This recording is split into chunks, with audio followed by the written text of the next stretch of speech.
Pastor نوید ملک خداوند کی عظیم اور بین الاقوامی شہرت یافتہ خادم ہیں۔ آپ کی اردو اور انگریزی میں کتب، عہد جدید کی تفسیر، یوٹیوب پر 1000 کے قریب پیغامات، کئی مشکل ترین سوالات کے جوابات اور بائبل مقدس کے مفت آن لائن کورسز کے لیے وزٹ کیجیے www.newlifeinstitute.org۔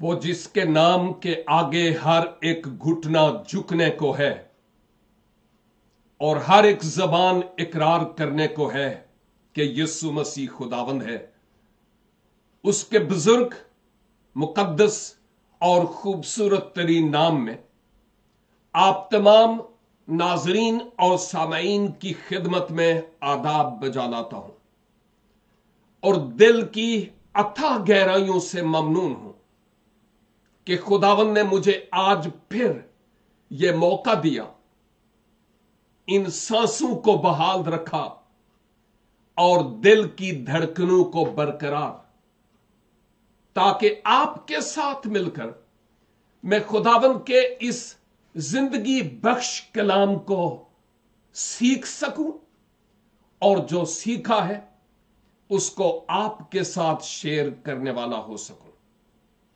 اور میں ایمان رکھتا ہوں کہ خداوند آج کے اس کلام کے وسیلہ سے بھی میرے اور آپ کے ایمان کو اور زیادہ مضبوط فرمائیں گے۔ مکاشفہ کی کتاب جو خداوند یسوع مسیح کا مکاشفہ ہے اور مقدس یوحنا رسول کی معرفت پتمس کے جزیرے میں ہر زمانے کے لوگوں کے لیے ملہم ہوا ہے، اس کے 21 باب میں ہم ہیں اور ہم اس نئے شہر یروشلیم کی خوبصورتی اور اتنا بیش قیمت ہونے کی بابت دیکھتے ہیں جس کو میں لفظوں میں بیان نہیں کر سکتا۔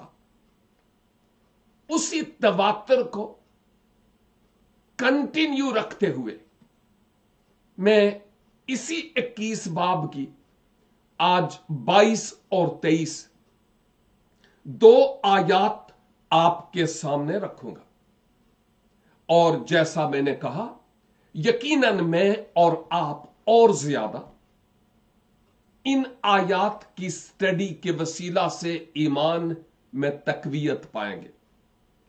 کتاب مقدس میں یوں لکھا ہے، اور میں نے اس میں کوئی مقدس نہ دیکھا، اس لیے کہ خداوند خدا قادر مطلق اور برا اس کا مقدس ہے، اور اس شہر میں سورج یا چاند کی روشنی کی کچھ حاجت نہیں، کیونکہ خدا کے جلال نے اسے روشن کر رکھا ہے اور برا اس کا چراغ ہے۔ اس بات کا اقرار کرتا چلوں یک بار پھر کہ اس نئے شہر یروشلیم کی جو اصل امیج اور جو اصل پکچر ہے یا جو اصل تصور خدا کی نگاہ میں اور خدا کے حضور ہے، یوحنا پھر بھی محدود سوچ اور محدود علم رکھتے ہوئے جو کچھ دیکھتے تھے اس کو لکھ رہے تھے۔ میں اور آپ بھی محدود سوچ رکھتے ہوئے اس تصور کو جو خدا کے کلام کے اوراق میں پایا جاتا ہے اور حقیقت کا تصور ہے، اس کو اس طور پر بیان کرنے سے عاجز ہوں جیسا وہ اصل میں ہوگا، اور ہمیں اس کی اصل خوبصورتی اور قیمتی ترین ہونے کا اندازہ تبھی ہوگا جب خود اپنی آنکھوں سے उस नए शहरो यरूशलेम की हम अजमत को देखेंगे। मुकद्दस यूहन्ना इस आयत के यानी 22 आयत के आगाज ही में एक बड़ी खूबसूरत बात करते हैं, और मैंने उसमें कोई मकदस ना देखा। देखिए, बाज औकात कुछ अल्फाज ऐसे हैं जो जबर और जेर का इम्तियाज ना करने के सबब से हम उनका गलत लफ्ज करते हैं और उसके माना भी बदल जाते हैं। कुछ लोग बाज़ औक़ात, यहां की बात नहीं करता, कई और जगहों पर जहां पर लफ्ज मकदस लिखा है वहां मुकद्दस का लफ्ज पढ़ते हैं। तो मोहतात रहिए कि जब हम मकदस की बात करते हैं तो हम टेंपल की बात करते हैं, हम हैकल की बात करते हैं, खुदा के दिल की बात करते हैं, क्योंकि वो है जो असल टेंपल और मकदस है, और वो जगह जहां खुदा रहता है। और अब मुझे यूं कहना चाहिए कि अब खुदा ईमानदारों, मसीही ईमानदारों, मोमिनीन के दिलों में सुकूनत करता है।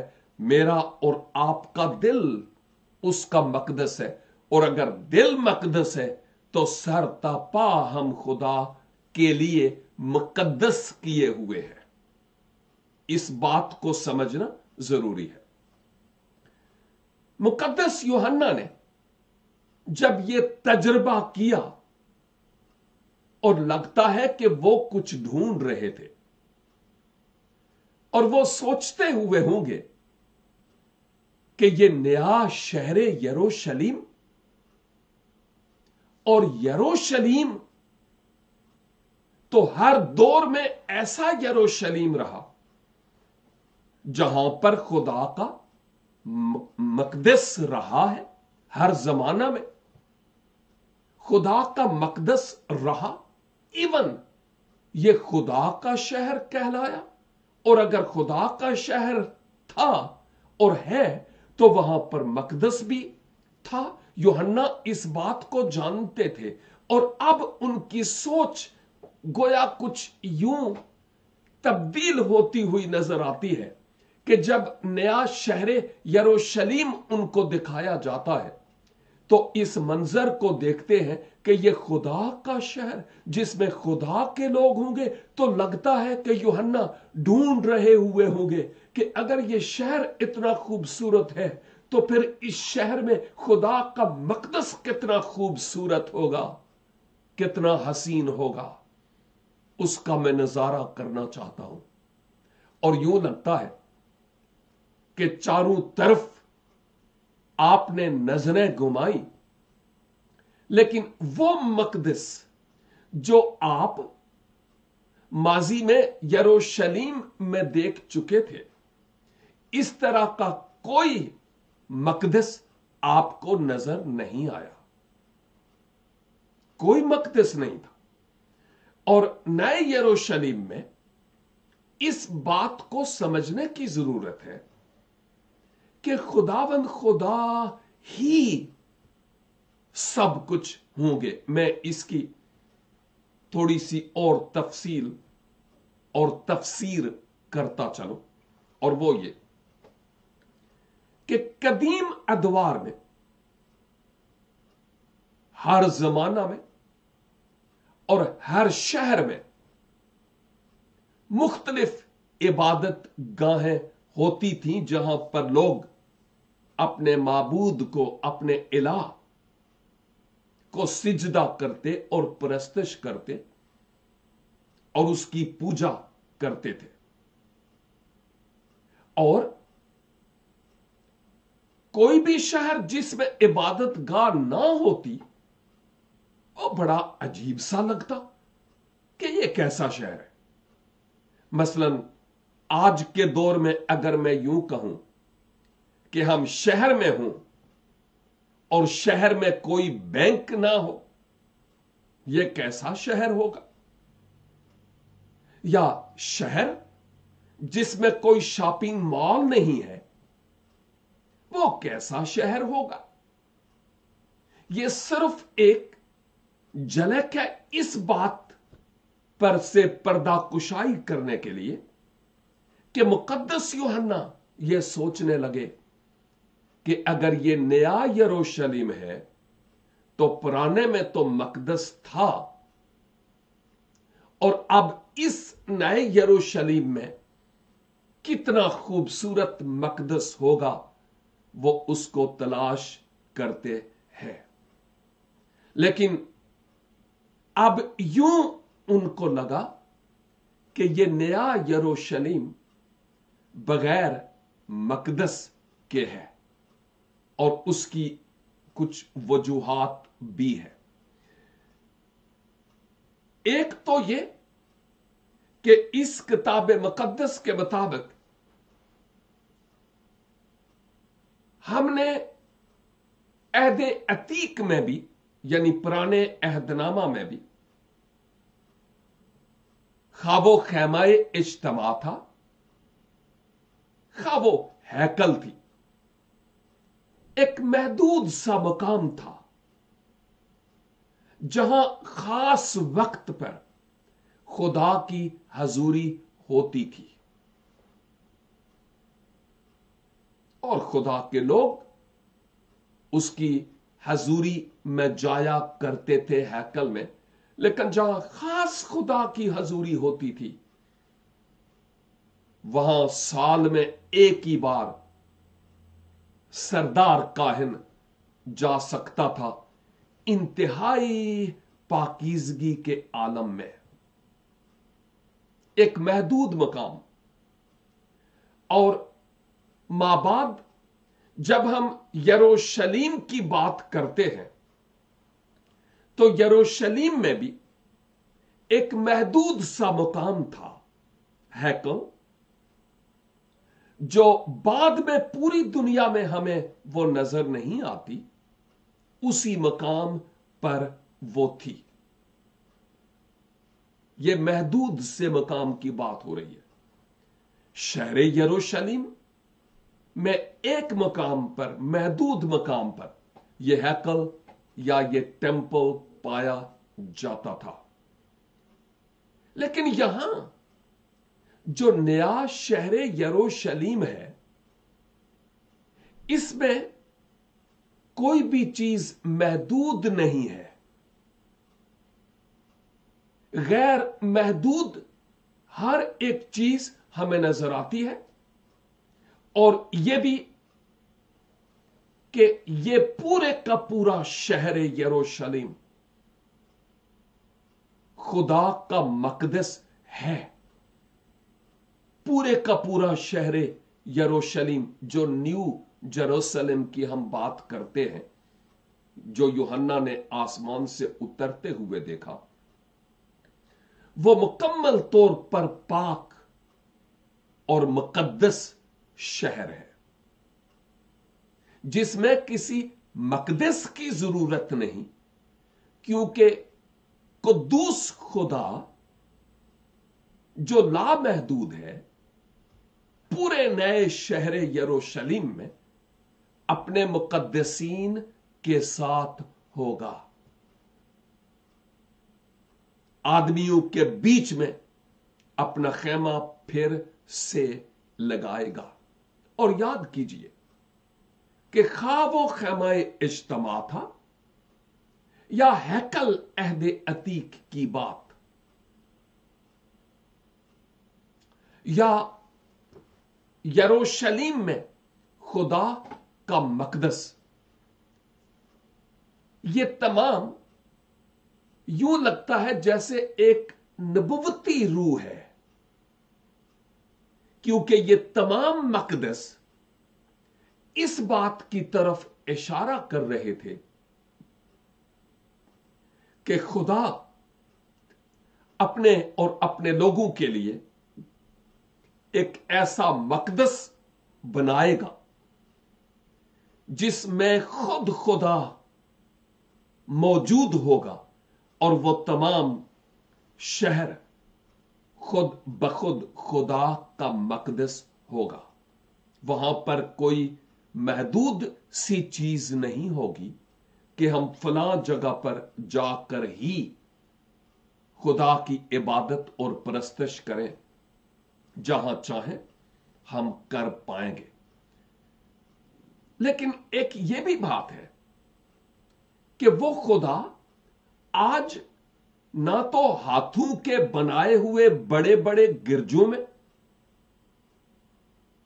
اور نہ ہی کسی اور عبادت گاہ میں نظر آتا ہے.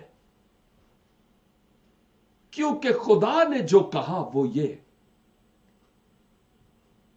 کہ میں پتھروں سے ہاتھوں کے بنائے ہوئے مقدس میں اب نہیں رہتا. اب وہ ان مقدسوں کے دلوں میں سکونت کرتا ہے پاک روح کی صورت میں، جنہوں نے اپنے دل میں اس کو بسنے کے لیے دعوت دی کہ اے خداوند خدا، روح پاک کی صورت میں آپ میرے دل میں آ جائیے. تو گویا کلیسا میں، مسیحیت میں، کرسچینٹی میں جو خدا کے لوگ ہیں وہ خدا کا مقدس ہے.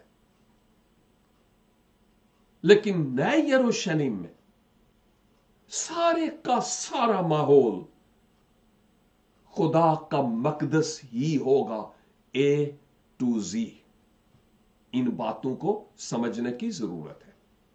دوسری بات یہ کہ وہاں پر مقدس کی اس لیے بھی ضرورت نہیں ہوگی کیونکہ جس کی پرستش کی جاتی ہے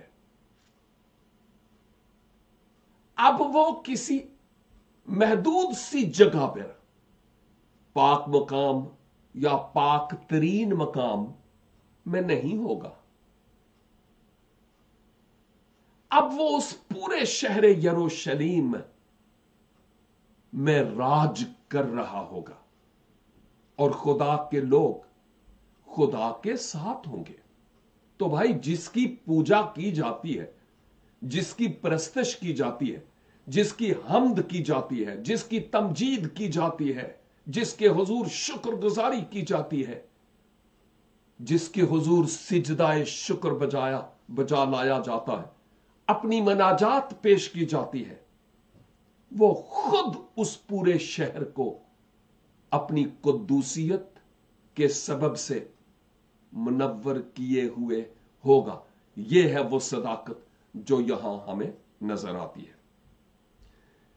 اور ساتھ ہی ساتھ یہاں یہ بھی لکھا ہوا ہے کہ کوئی مقدس نہ دیکھا، اس لیے کہ خداوند خدا قادر مطلق اور برا اس کا مقدس ہے. وہ اس شہر کا ٹیمپل ہے اور وہ کسی محدود کسی ایک کونے میں نہیں ہوں گے.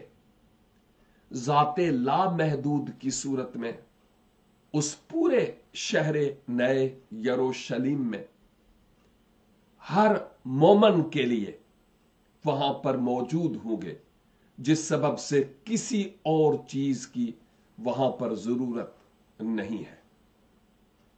اگلی بات جو آیت 23 میں ہے، وہاں یوں لکھا ہے، اور اس شہر میں سورج یا چاند کی روشنی کی کچھ حاجت نہیں. اور اس شہر میں سورج اور چاند کی روشنی کی کچھ حاجت نہیں، کیونکہ خدا کے جلال نے اسے روشن کر رکھا ہے اور برا اس کا چراغ ہے. برا خداوند یسوع مسیح کی طرف یہ اعلان کیا جاتا ہے اور اشارہ بھی ہے. लेकिन इस आयत के शुरू में वहां सूरज या चांद की रोशनी की कुछ हाजत नहीं होगी। यहां पर यह नहीं लिखा कि सूरज और चांद नहीं होंगे, यह नहीं लिखा हुआ। और मैं यह भी नहीं कह रहा कि वहां पर होंगे, मैं यह भी नहीं कह रहा। यहां पर सूरज और चांद की रोशनी के ना होने की बात की जा रही है। और पॉसिबल है, यानी यह बात यहां लिखी नहीं है, मुमकिन है कि सूरज और चांद ना हो और उनकी रोशनी ना हो। और यह भी पॉसिबल है कि सूरज और चांद हों लेकिन उनकी रोशनी ना हो। आप सोचेंगे यह कैसे हो सकता है? मैं बताता हूं। अगर हम कमरे की लाइट ऑन करें और उस लाइट के सामने एक कैंडल, एक मोमबत्ती को जलाकर रखें,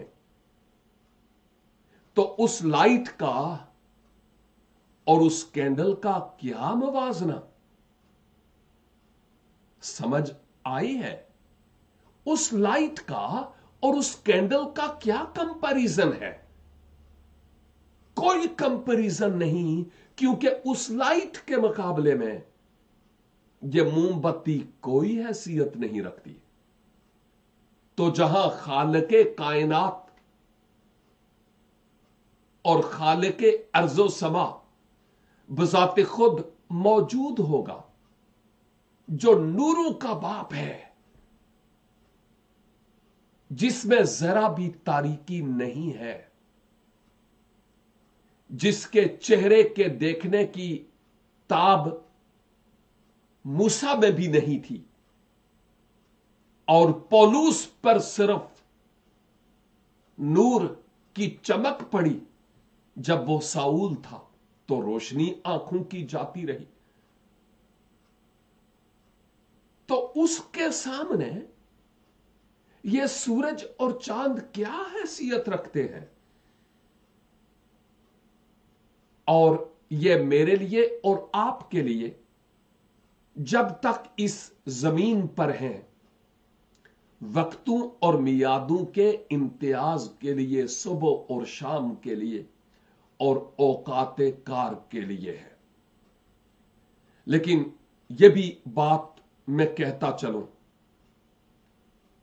कि बाइबल मुकद्दस में हमें कई ऐसी चीजों का जिक्र मिलता है मुकाशफा की किताब में, जिनका वहां पर वजूद नहीं होगा। मिसाल के तौर पर जब मैं इसी बाब की आयत 1 देखता हूं, तो वहां समुंदर के ना होने की बात की जा रही है। जब आयत नंबर 4 देखता हूं, तो वहां पर मौत के ना होने की बात की जा रही है। आयत 22 जिस पर हम आज गौर कर चुके, मकदस के ना होने की बात की जा रही है। और फिर आयत 23 में सूरज और चांद के ना होने की बात की जा रही है। आयत 25 में रात नहीं होगी का वहां पर जिक्र किया जा रहा है। आयत 27 में बदकार वहां पर नहीं होंगे।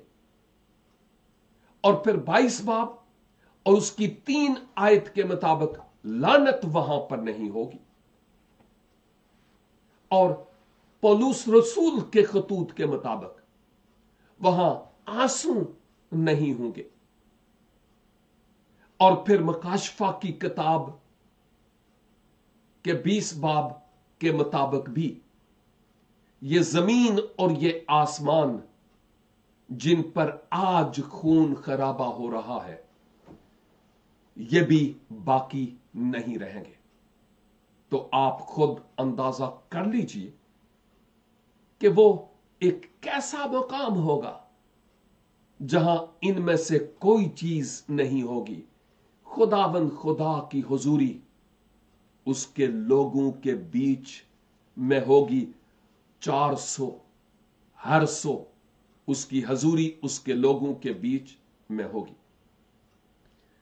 जैसा मैंने कहा, इस दुनिया में जब तक हम हैं, हम वक्त की कैद में हैं।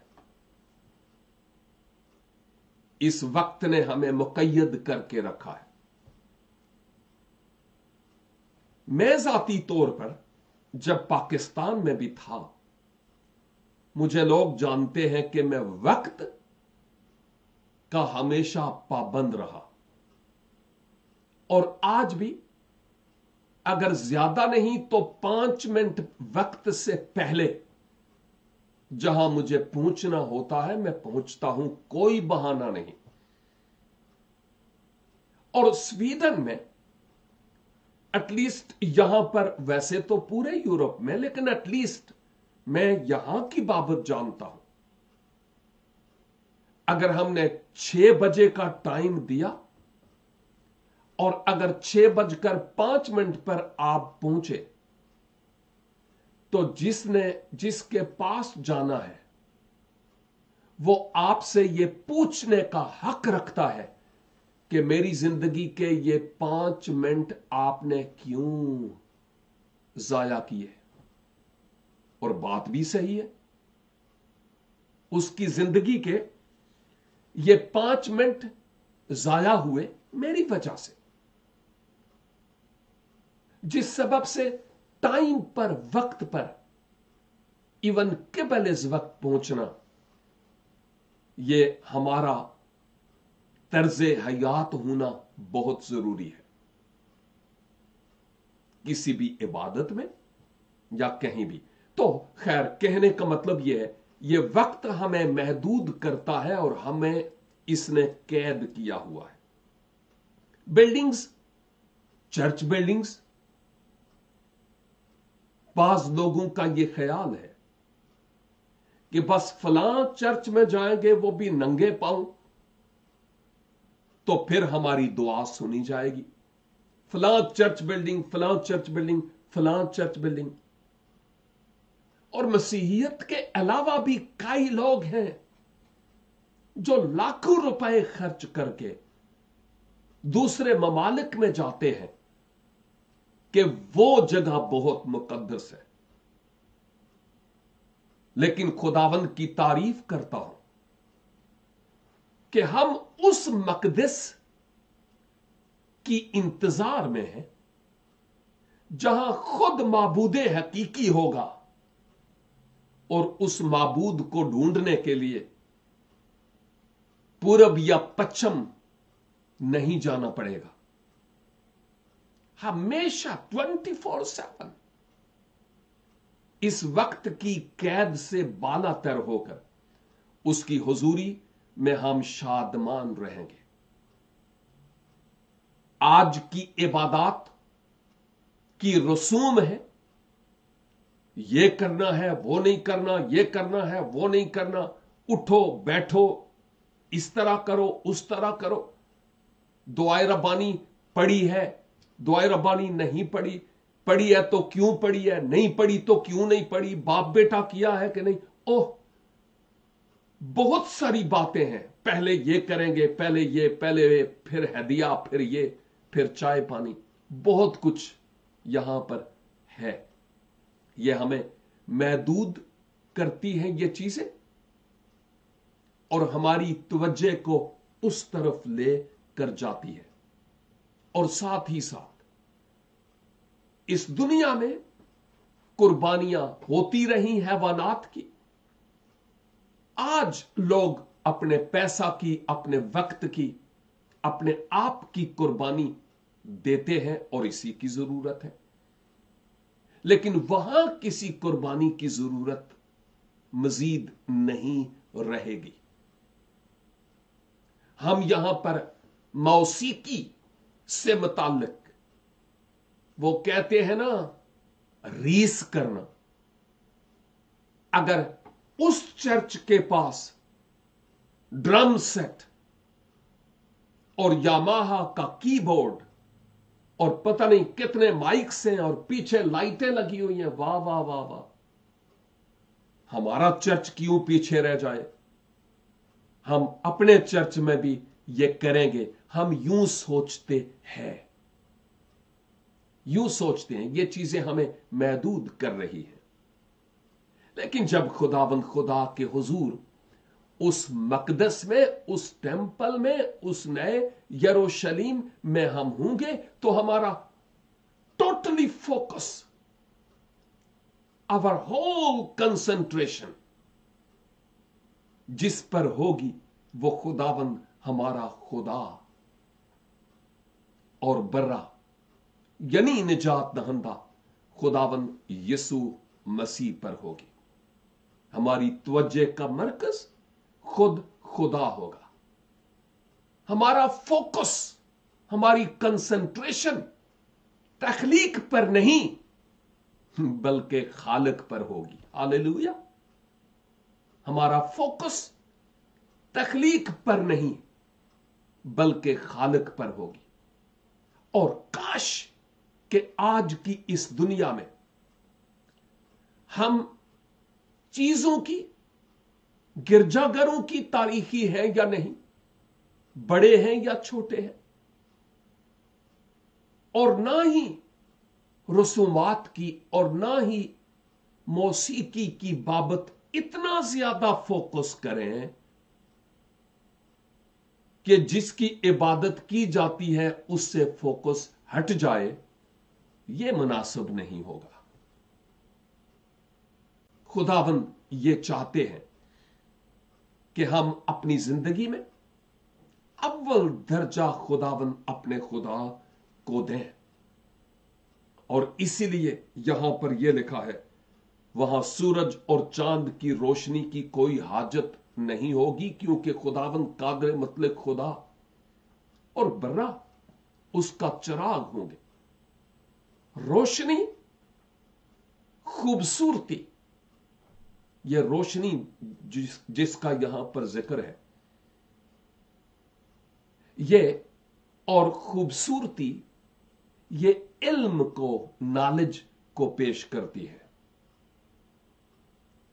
बाज़ औक़ात बाज लोग ये टर्म इस्तेमाल करते हैं, इडियम या मुहावरा, ओ जी ओ हालती करी तारीकी विच है, हालांकि शायद धूप में खड़ा है, दिन के वक्त चल रहा है। हम भी कहते हैं गैर मसीही लोग अभी तक तारीकी में हैं और दुआ करते हैं कि वो नूर में आए। इसका मतलब यह है कि अभी तक वो इल्म, वो नॉलेज उनके पास नहीं, या उसको कबूल नहीं करना चाहते कि वो खुदावंद यीशु मसीह को कबूल कर सकें अपने निजात दहंदा के तौर पर। यसाया नबी के सहीफा में हरफ आखिर के तौर पर 2 आयात तलावत करने के बाद इख्तिताम करूंगा। ये 2 आयात इसी नए शहर यरूशलेम की रोशनी और खूबसूरती की तस्दीक करती हुई नबुवती सूरत में हमें नजर आती है। यसाया 60 बाब और उसकी 19 और 20, जहां पर लिखा है, फिर तेरी रोशनी ना दिन को सूरज से होगी ना चांद के चमकने से, बल्कि खुदावंद तेरा अबदी नूर और तेरा खुदा तेरा जलाल होगा। हालेलुया। तेरा सूरज फिर कभी ना ढलेगा और तेरे चांद को जवाल ना होगा, क्योंकि खुदावंद तेरा अबदी नूर होगा और तेरे मातम के दिन खत्म हो जाएंगे। अजीजों, उस शहर यरूशलेम के लिए तैयारी करने की जरूरत है। कोई भी बहालत नापाकी, जो स्पिरिचुअल नापाकी की बात कर रहा हूं, اس کی حضوری میں جا نہیں سکتا۔ آئے ہم اپنی تقدیس کرتے چلے جائیں، اپنی روحانی پاکیزگی پر کام کریں، اپنی سوچوں اور خیالوں کی تقدیس کریں، اپنی منفی سوچ اور رویے کی تقدیس کریں، اپنی باتوں کی، اپنے وعدوں کی تقدیس کریں، تاکہ وہی ہو جو خداوند کی مرضی کے عین مطابق۔ ہم اپنے سروں کو جھکائیں اور خداوند کے حضور دعا کریں۔ رب الافواج، شکر ہو کہ آپ نے ایسی چیزیں اپنی محبت کرنے والوں کے لیے تیار کر رکھی ہیں جو ہماری آنکھوں نے نہیں دیکھی اور ہمارے کانوں نے نہیں سنی۔ ہم آپ کی تعریف کرتے ہیں کہ وہ آپ کے لوگوں کے لیے ہے۔ فضل عنایت فرمائیے کہ جب تک ہم اس زمین پر ہیں، ہر طرح کی گندگی اور گرد و غبار سے اپنے آپ کو بچانے والے ٹھہرے۔ ہماری نگاہیں آپ پر ہوں، نہ کہ تخلیق پر۔ اور دعا کرتا ہوں آج ان تمام لوگوں کے لیے جو گرجوں کی پوجا، موسیقی کی پوجا اور سیل فون کی پوجا کرتے ہیں، میڈیا کی پوجا کرتے ہیں۔ اے خداوند ممکن کیجئے کہ وہ ان چیزوں سے ہٹ کر آپ کو مرکز نگاہ بنانے والے ہوں، اور جنہوں نے ابھی تک اپنا دل آپ کو نہیں دیا، منت کرتا ہوں اس کلام کے ذریعہ، خواب کے ذریعہ، رویا کے ذریعہ ان سے آپ ہم کلام ہوں، تاکہ وہ آپ کی طرف رجوع لائیں، اور ہمیں فضل بخشیے کہ ان لوگوں تک اس انجیل کے پیغام کو پہنچانے کا ایک وسیلہ بھی ہو سکے۔ خداوند ان عبادات کے ذریعہ ہمیں اپنی فرما برداری سکھائیے۔ ان تمام بھائیوں اور بہنوں کے لیے جو بیمار ہیں، مختلف طرح کی آزمائشوں سے دوچار ہے، غم زدہ ہے، مایوس ہے، ٹینشنز میں ہے، قرض کی لعنت تلے دبے ہوئے ہیں، منت کرتا ہوں اے باپ اپنے بیٹے یسوع مسیح ناصری کے نام سے ان پر رحم کیجئے اور شفا اور برکات کے دریا بہائیے، کہ آپ کا نام ہماری شکر گزاریوں کے وسیلہ سے جلال پائے۔ مسیح خداوند کے وسیلے سے ہم یہ دعا مانگتے ہیں، آمین اینڈ آمین۔ خداوند خدا آپ سبوں کو اس کلام کے وسیلہ سے برکت بخشے۔ جب خداوند کی مرضی ہوگی تب ملیں گے، اس وقت تک کے لیے خدا حافظ۔